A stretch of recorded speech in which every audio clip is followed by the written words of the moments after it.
নমস্কার, কেমন আছেন সবাই? আশা করি প্রত্যেকেই ভালো আছেন। আজকে রবীন্দ্রনাথ ঠাকুরের গল্পগুচ্ছ থেকে একটা গল্প আপনাদেরকে পাঠ করে শোনাবো। গল্পের নাম দেনা পাওনা। 5 ছেলের পর যখন এক কন্যা জন্মিল, তখন বাপ মায়ে অনেক আদর করিয়া তাহার নাম রাখিলেন নিরুপমা। এই গোষ্ঠীতে এমন শৌখিন নাম ইতিপূর্বে কখনো শোনা যায় নাই। প্রায় ঠাকুর দেবতার নামই প্রচলিত ছিল। গণেশ, কার্তিক, পার্বতী তাহার উদাহরণ। এখন নিরুপমার বিবাহের প্রস্তাব চলিতেছে। তাহার পিতা রামসুন্দর মিত্র অনেক খোঁজ করেন, কিন্তু পাত্র কিছুতেই মনের মতন হয় না। অবশেষে মস্ত এক রায়বাহাদুর ঘরের একমাত্র ছেলেকে সন্ধান করিয়া বাহির করিয়াছেন।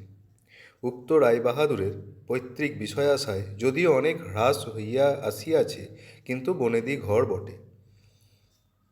বরপক্ষ হইতে 10,000 টাকা পণ এবং বহুল দান সামগ্রী চাহিয়া বসিল। রামসুন্দর কিছুমাত্র বিবেচনা না করিয়া তাহাতে সম্মত হইলেন। এমন পাত্র কোনো মতে হাতছাড়া করা যায় না। কিছুতেই টাকার জোগাড় আর হয় না। বাধা দিয়া বিক্রয় করিয়া অনেক চেষ্টাতেও 1,600 বাকি রইল। এদিকে বিবাহের দিন নিকট হইয়া আসিয়াছে। অবশেষে বিবাহের দিন উপস্থিত হইল। নিতান্ত অতিরিক্ত সুদে একজন বাকি টাকাটা ধার দিতে স্বীকার করিয়াছিল, কিন্তু সময়কালে সে উপস্থিত হইল না। বিবাহ সভায় একটা তুমুল গোলযোগ বাঁধিয়া গেল। রামসুন্দর আমাদের রায়বাহাদুরের হাতে পায়ে ধরিয়া বলিলেন, শুভ কার্য সম্পন্ন হইয়া যাক, আমি নিশ্চয়ই টাকাটা শোধ করিয়া দিব। রায়বাহাদুর বলিলেন, টাকা হাতে না পাইলে বর সভাস্থ করা যাইবে না। এই দুর্ঘটনায় অন্তঃপুরে এমন একটা কান্না পড়িয়া গেল। এই গুরুতর বিপদের যে মূল কারণ, সে চেলি পড়িয়া গয়না পড়িয়া কপালে চন্দন লেপিয়া চুপ করিয়া বসিয়া রহিয়াছে। ভাবি শ্বশুরকুলের প্রতি যে তাহার খুব একটা ভক্তি কিংবা অনুরাগ জন্মিতেছে, তাহা বলা যায় না। ইতিমধ্যে একটু সুবিধা হইল। বর সহসা তাহার পিতৃদেবের অবাধ্য হইয়া উঠিল।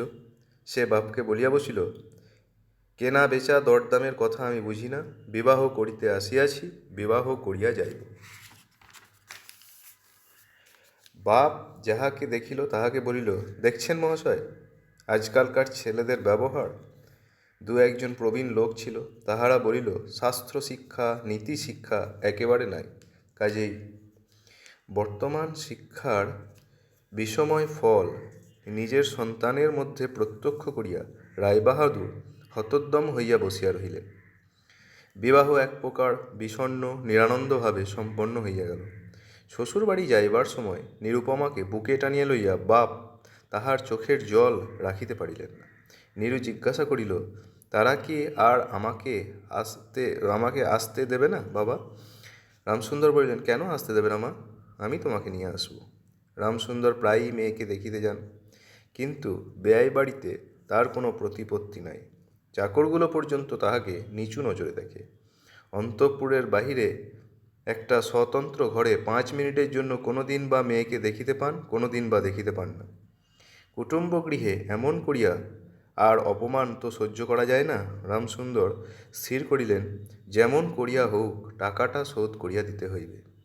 কিন্তু যে ঋণভার কাঁধে চাপিয়াছে, তাহারই ভার সামলানো দুঃসাধ্য।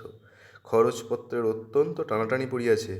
পাওনাদারের দৃষ্টিপথ এড়াইবার জন্য সর্বদাই নানারূপ হীন কৌশল অবলম্বন করিতে হইতেছে। এদিকে শ্বশুরবাড়ি উঠিতে বসিতে মেয়েকে খোঁটা লাগাইতেছে। পিতৃদেবের নিন্দা শুনিয়া ঘরে দাঁড় দিয়া অশ্রু বিসর্জন তাহার নিত্য ক্রিয়ার মধ্যে দাঁড়াইয়াছে।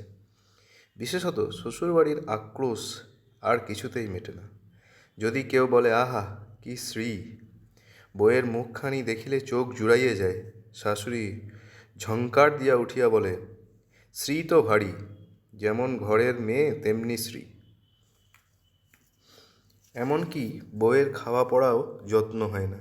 যদি কোনো দায়পরতন্ত্র প্রতিবেশী কোনো ত্রুটির উল্লেখ করে, শাশুড়ি বলে, ওই ঢের হয়েছে। অর্থাৎ বাপ যদি পুরা দাম দিত, তো মেয়ে পুরা যত্ন পাইত। সকলেই এমন ভাব দেখায় যেন বধূর এখানে কোনো অধিকার নেই, ফাঁকি দিয়া প্রবেশ করিয়াছে। বোধ হয় কন্যার এই সকল অনাদর এবং অপমানের কথা বাপের কানে গিয়া থাকিবে। তাই রামসুন্দর অবশেষে বসতবাড়ি বিক্রয়ের চেষ্টা করিতে লাগিলেন। কিন্তু ছেলেদের যে গৃহহীন করিতে বসিয়াছেন সে কথা তাহাদের নিকট হইতে গোপন রাখিলেন। স্থির করিয়াছেন বাড়ি বিক্রয় করিয়া সেই বাড়ি ভাড়া লইয়া বাস করিবেন। এমন কৌশলে চলিবেন যে তাহার মৃত্যুর পূর্বে এ কথা ছেলেরা জানিতে পারিবে না। কিন্তু ছেলেরা জানিতে পারিল। সকলে আসিয়া কাঁদিয়া পড়িল। বিশেষত বড় 3টে ছেলে বিবাহিত, তাহাদের কাহারও বা সন্তান আছে। তাদের আপত্তি অত্যন্ত গুরুতর হইয়া দাঁড়াইল। বাড়ি বিক্রি স্থগিত হইল। তখন রামসুন্দর নানা স্থান হইতে বিস্তর সুদে অল্প অল্প করিয়া টাকা ধার করিতে লাগিলেন। এমন হইল যে সংসারের খরচ আর চলে না। নীরু বাপের মুখ দেখিয়া সব বুঝিতে পারিল। বৃদ্ধের পক্ক কেশে, শুষ্ক মুখে এবং সদা সংকুচিত ভাবে দৈন্য এবং দুশ্চিন্তা প্রকাশ হইয়া পড়িল। মেয়ের কাছে যখন বাপ অপরাধী, তখন সে অপরাধের অনুতাপ কি আর গোপন রাখা যায়? রামসুন্দর তখন বেয়াই বাড়ির অনতিক্রমে ক্ষণকালের জন্য কন্যার সাক্ষাৎ লাভ করিলেন। তখন বাপের বুক যে কেমন করিয়া ফাটে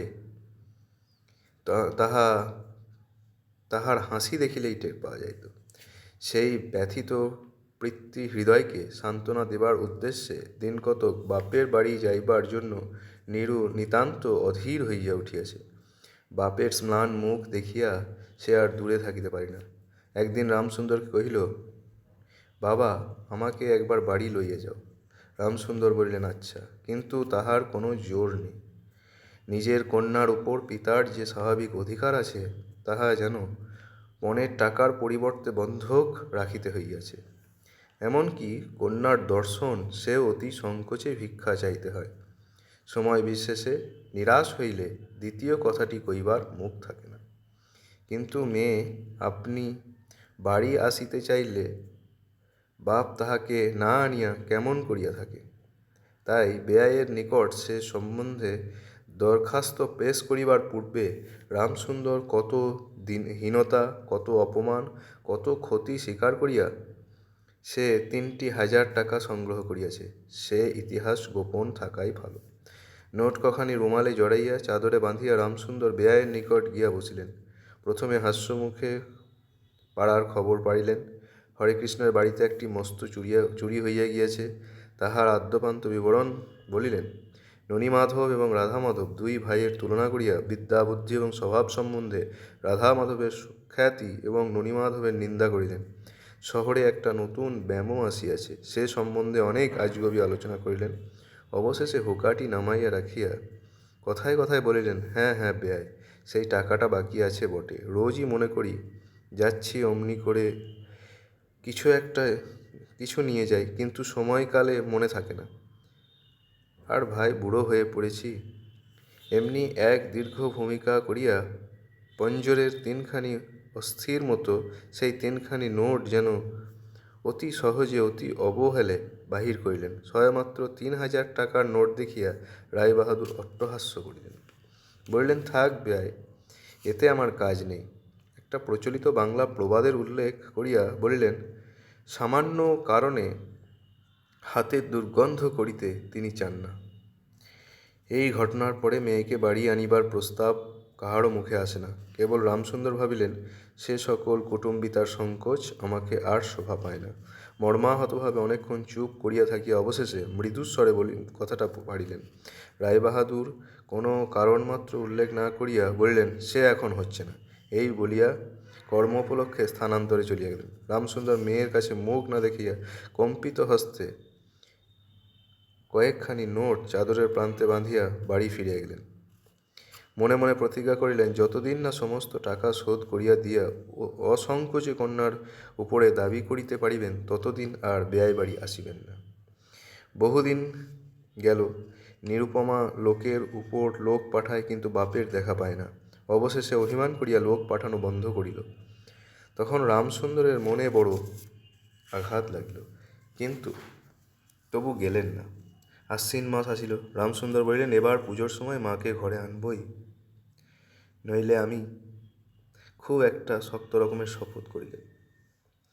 পঞ্চমী কি ষষ্ঠীর দিনে আবার চাদরের প্রান্তে গুটিকতক নোট বাঁধিয়া রামসুন্দর যাত্রার উদ্যোগ করিলেন।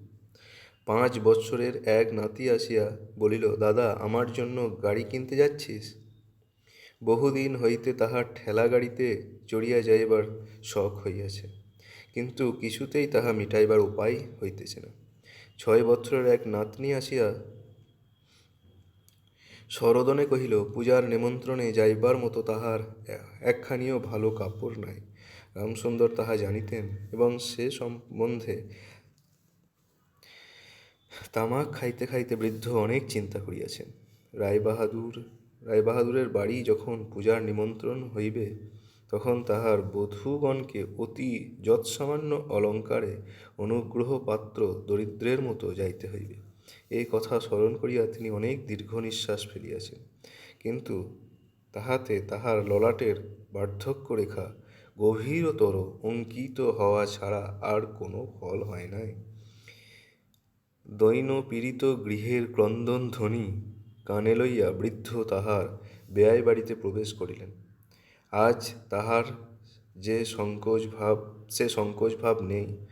দ্বাররক্ষী এবং ভৃত্যদের মুখের প্রতি সে চকিত সলজ্জ দৃষ্টিপাত দূর হইয়া গিয়েছে, যেন আপনার গৃহে প্রবেশ করিলেন। শুনিলেন রায়বাহাদুর ঘরে নাই, কিছুক্ষণ অপেক্ষা করিতে হইবে।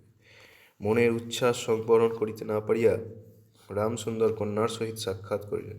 আনন্দে 2 চোখ দিয়ে জল পড়িতে লাগিল। বাপও কাঁদে, মেয়েও কাঁদে, দুজনেই কেহ আর কথা কহিতে পারে না। এমন করিয়া কিছুক্ষণ গেল। তারপরে রামসুন্দর কহিলেন, এবার তোকে নিয়ে যাচ্ছি মা, আর কোনো গোল নেই। এমন সময়ে রামসুন্দরের জ্যেষ্ঠ পুত্র হরমোহন তাহার 2টি ছোট ছেলে সঙ্গে লইয়া সহসা ঘরে প্রবেশ করিলেন। পিতাকে বলিলেন, বাবা, আমাদের তবে এবার পথে ভাসালে। রামসুন্দর সহসা অগ্নিমূর্তি হইয়া বলিলেন, তোদের জন্য আমি কি নরকগামী হব? আমাকে তোরা আমার সত্য পালন করতে দিবি নে? রামসুন্দর বাড়ি বিক্রি করিয়া বসিয়া আছেন। ছেলেরা কিছুতে না জানিতে পায় তাহার অনেক ব্যবস্থা করিয়াছেন, কিন্তু তবু তাহারা জানিয়াছে দেখিয়া তাহার প্রতি হঠাৎ রুষ্ট ও বিরক্ত হইয়া উঠিলেন। তাহার নাতি তাহার 2 হাঁটু সবলে জড়াইয়া ধরিয়া মুখ তুলিয়া কহিল, দাদা, আমাকে গাড়ি কিনে দিলে না? নতশিরে রামসুন্দরের কাছে বালক কোনো উত্তর না পাইয়া নীরুর কাছে গিয়া কহিল, পিসিমা, আমাকে একখানা গাড়ি কিনে দেবে? নিরুপমা সমস্ত ব্যাপারটা বুঝিয়া পড়িয়া কহিল, বাবা, তুমি যদি আর 1 পয়সা আমার শ্বশুরকে দাও, তাহলে আর তোমার মেয়েকে দেখতে পাবে না। এই তোমার গা ছুঁয়ে বললুম। রামসুন্দর বলিলেন, ছি মা, এমন কথা বলতে নেই। আর এ টাকাটা যদি আমি না দিতে পারি, তাহলে তোর বাপের অপমান আর তোরও অপমান। নীরু কহিল, টাকা যদি দাও তবেই অপমান। তোমার মেয়ের কি কোনো মর্যাদা নেই? আমি কি কেবল একটা টাকার থলি? যতক্ষণ টাকা আছে ততক্ষণ আমার দাম। না বাবা, এই টাকা তুমি আমাকে অপমান করো না, এ টাকা দিয়ে তুমি আমাকে অপমান করো না। তাছাড়া আমার স্বামী তো এ টাকা চান না। রামসুন্দর কহিলেন, তাহলে তোমাকে যেতে হবে না মা। নিরুপমা কহিল, না দেয়। রামসুন্দর কহিলেন, তাহলে তোমাকে যেতে দেবে না মা। নিরুপমা কহিলেন, না দেয় তো কি করবে বলো? তুমিও আর নিয়ে যেতে চেও না। রামসুন্দর কম্পিত হস্তে নোট বাঁধা চাদরটা কাঁধে তুলিয়া আবার চোরের মতো সকলের দৃষ্টি এড়াইয়া বাড়ি ফিরিয়া গেলেন।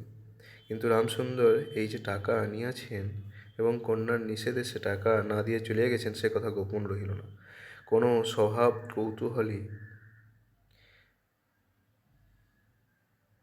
দ্বার লগ্ন কর্ণ দাসী নীরুর শাশুড়িকে এই খবর দিল। শুনিয়া তাহার আর আক্রোশের সীমা রহিল না। নিরুপমার পক্ষে তাহার শ্বশুরবাড়ির সরসজ্জা হইয়া উঠিল। এদিকে তাহার স্বামী বিবাহের অল্পদিনের পরেই ডেপুটি ম্যাজিস্ট্রেট হইয়া দেশান্তরে চলিয়া গিয়াছে, এবং পাছে সংসর্গদোষে হীনতা শিক্ষা হয়, এই ওজরে সম্প্রতি বাপের বাড়ির আত্মীয়দের সহিত নীরুর সাক্ষাৎকার সম্পূর্ণ নিষিদ্ধ হইয়াছে। এই সময় নীরুর একটা গুরুতর পীড়া হইল, কিন্তু সেই জন্য তাহার শাশুড়িকে সম্পূর্ণ দোষ দেওয়া যায় না। শরীরের প্রতি সে অত্যন্ত অবহেলা করিত। কার্তিক মাসে হিমের সময় সমস্ত রাত মাথার দরজা খোলা, শীতের সময় গায়ে কাপড় নাই, আহারের নিয়ম নাই। দাসীরা যখন মাঝে মাঝে খাবার আনিতে ভুলে যাইত, তখন যে তাহাদের একবার মুখ খুলিয়া স্মরণ করাইয়া দেওয়া, তাহাও সে করিত না। সে যে পরের ঘরের দাস দাসী এবং কর্তা গৃহিণীদের অনুগ্রহের উপর নির্ভর করিয়া বাস করিতেছে, এই সংস্কার তাহার মনে বদ্ধমূল হইতেছিল। কিন্তু এরূপ ভাবটাও শাশুড়ির সহ্য হইত না। যদি আহারের প্রতি বধূর এমন অবহেলা দেখিতেন, তবে শাশুড়ি বলিতেন, নবাবের বাড়ির মেয়ে কিনা, গরিবের ঘরের অন্ন ওর মুখে রোচে না। কখনো বা বলিতেন, দেখো না একবার, সিঁড়ি হচ্ছে দেখো না, দিনে দিনে যেন পোড়া কাঠ হয়ে যাচ্ছে। রোগ যত গুরুতর হইয়া উঠিল, তখন শাশুড়ি বলিলেন, ওর সমস্ত ন্যাকামি। অবশেষে একদিন নীরু সবিনয়ে শাশুড়িকে বলিলেন, বাবাকে আর আমার ভাইদের একবার দেখব মা। শাশুড়ি বলিলেন, বাপের বাড়ি যাইবার ছল, কেবল বাপের বাড়ি যাইবার ছল, কেহ বলিলে বিশ্বাস করিবে না। যেদিন সন্ধ্যার সময় নীরুর শ্বাস উপস্থিত হইল, সেই দিন প্রথম ডাক্তার দেখিল, এবং সেই দিন ডাক্তারের দেখা শেষ হইল। বাড়ির বড় বউ মরিয়াছে। খুব ধুম করিয়া অন্ত্যেষ্টিক্রিয়া সম্পন্ন হইল। প্রতিমা বিসর্জনের সমারোহ সম্বন্ধে জেলার সমস্ত রায়চৌধুরীদের যেমন লোক বিখ্যাত প্রতিপত্তি আছে, বড় বউয়ের সৎকার সম্বন্ধে রায় বাহাদুরের তেমনি একটা খ্যাতি রটিয়া গেল। এমন চন্দন কাঠের চিতা এ মুলুকে কেহ কখনো দেখে নাই।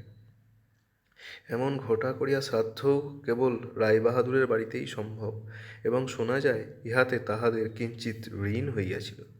রামসুন্দরকে সান্ত্বনা দিবার সময় তাহার মেয়ের যে কিরূপ মহাসমারোহে মৃত্যু হইয়াছে, সকলেই তাহার বহুল বর্ণনা করিল। এদিকে ডেপুটি ম্যাজিস্ট্রেটের চিঠি আসিল, আমি এখানে সমস্ত বন্দোবস্ত করিয়া লইয়াছি, অতএব অবিলম্বে আমার স্ত্রীকে এখানে পাঠাইবে। রায়বাহাদুরের মহিষী লিখিলেন, বাবা, তোমার জন্য আর একটি মেয়ের সম্বন্ধ করিয়াছি, অতএব অবিলম্বে ছুটি লইয়া এখানে আসিবে। এবারে 20,000 টাকা পণ এবং হাতে হাতে আদায়। নমস্কার।